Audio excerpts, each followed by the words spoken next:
Shohei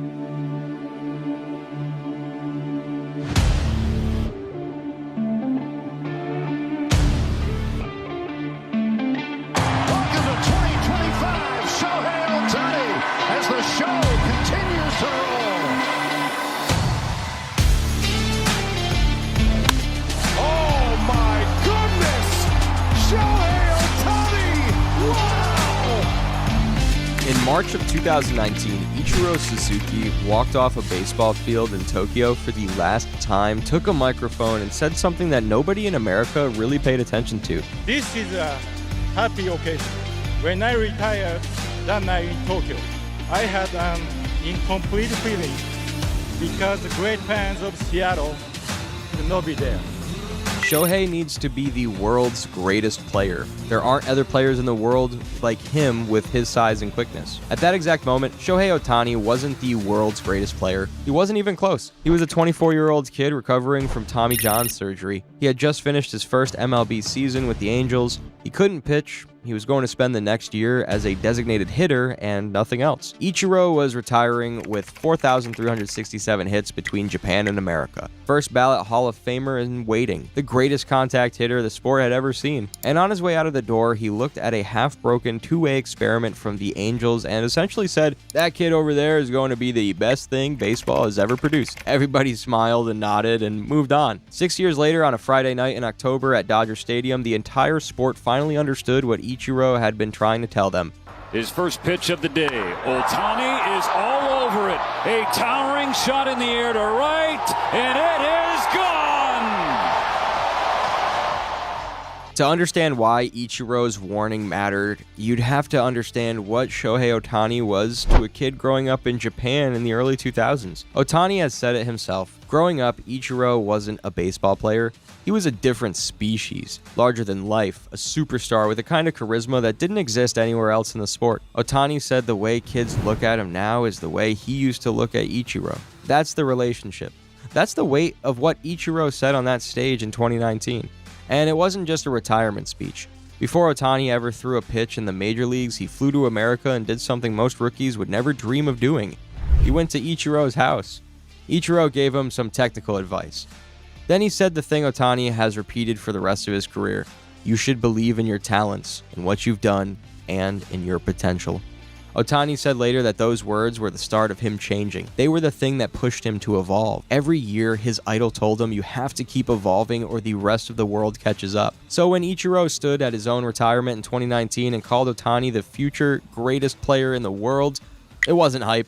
It was a man handing over the torch to a kid he had been privately mentoring. And that was the moment the rest of baseball should have paid attention. Instead, the narrative went in a completely different direction. Because the truth is, for the next of the 3 years, Shohei Ohtani was a curiosity, a science experiment, a really fun highlight reel stuck on a bad Angels team that never really made the playoffs. He was putting up numbers that hadn't been seen since Babe Ruth. He won an MVP in 2021. The National League Championship Series most valuable player goes to the best player on this planet, Shohei Ohtani. Congratulations.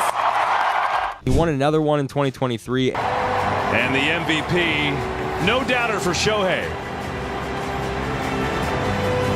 And the entire time, there was this quiet voice in the back of everyone's head asking the same question. Is he actually the best player in the world, or is he just the most unique? Because unique and best are not the same thing. Ichiro had said it best, and by October 2023, Ohtani's right elbow was in pieces again. A second Tommy John surgery, no pitching in 2024, and in Game 2 of the 2024 World Series, he slid into second base and tore the labrum in his non-throwing shoulder. He finished that series playing in real pain, going 1 for 11 after the injury. Good.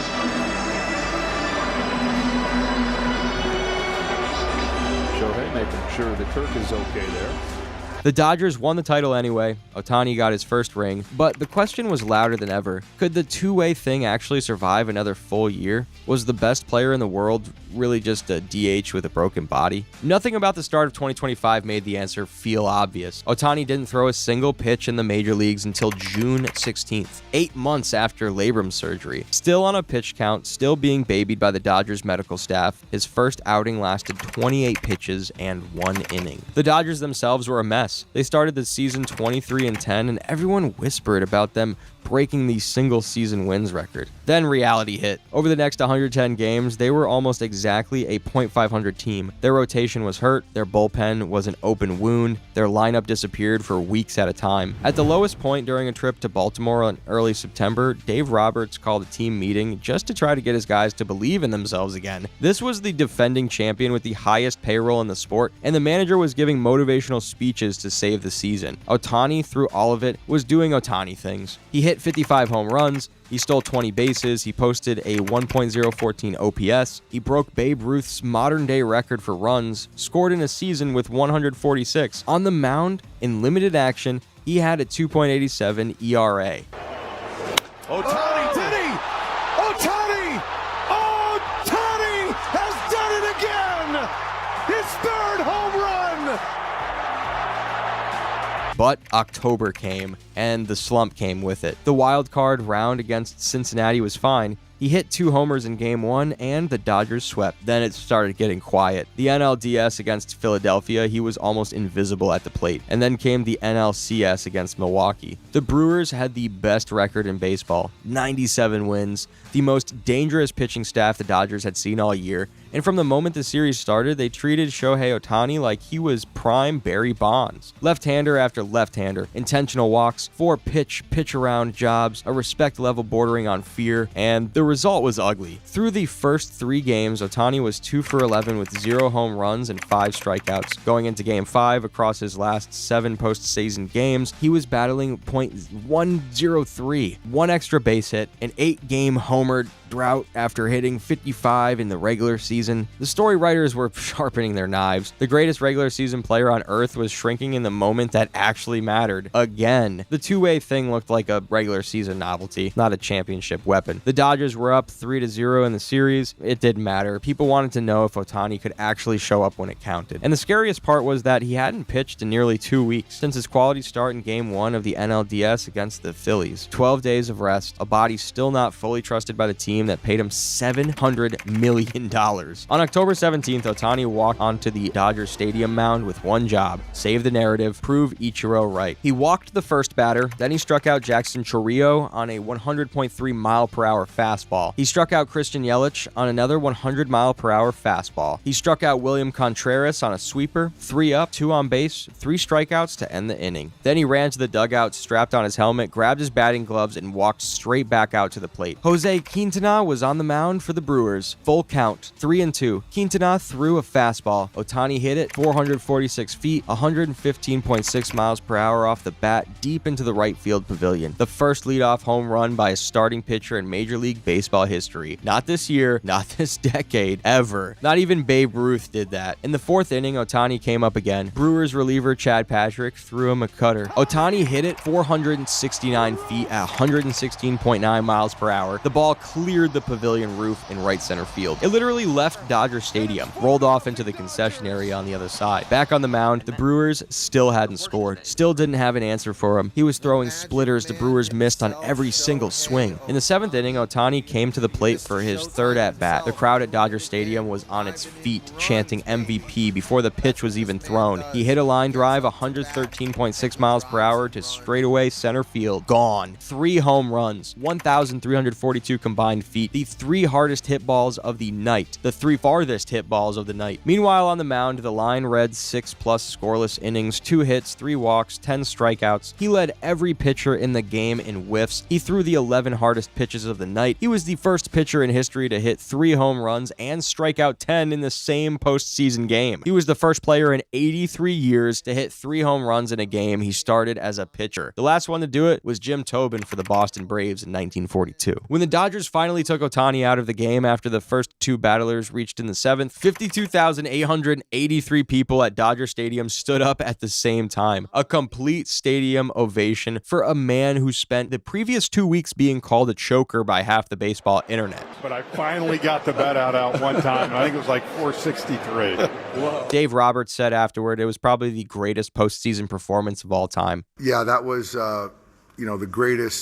probably the greatest postseason performance of all time. And Max Muncy, his teammate, said it was the single best performance in the history of baseball, and he couldn't wait to show it to his kids someday. Really, really incredible. And I know you didn't ask, but this one feels even better because we witnessed probably the single greatest game by a baseball player ever today. Freddie Freeman said you sometimes have to check yourself and touch him to make sure he's not just made of steel. While he's hitting, I was marveled at the fact that he was rehabbing Tommy John last year and doing 50-50. And the Brewers outfielder Blake Perkins said something even more telling. He said that he didn't know, and yeah, I was a little like, oh shoot, I gotta get, if Ohtani was the greatest player ever, but he sure seemed like it that night. That's the word Ichiro used in 2019. Greatest. Not unique, not interesting, not historic. Greatest. The Dodgers swept the Brewers. Ohtani was named NLCS MVP essentially on the strength of one game. They went to the World Series against Toronto. Ohtani reached base 9 times in Game 3 alone, a postseason record, and tied a single-game World Series record set in 1906 for extra base hits. The Dodgers won Game 7 in 11 innings.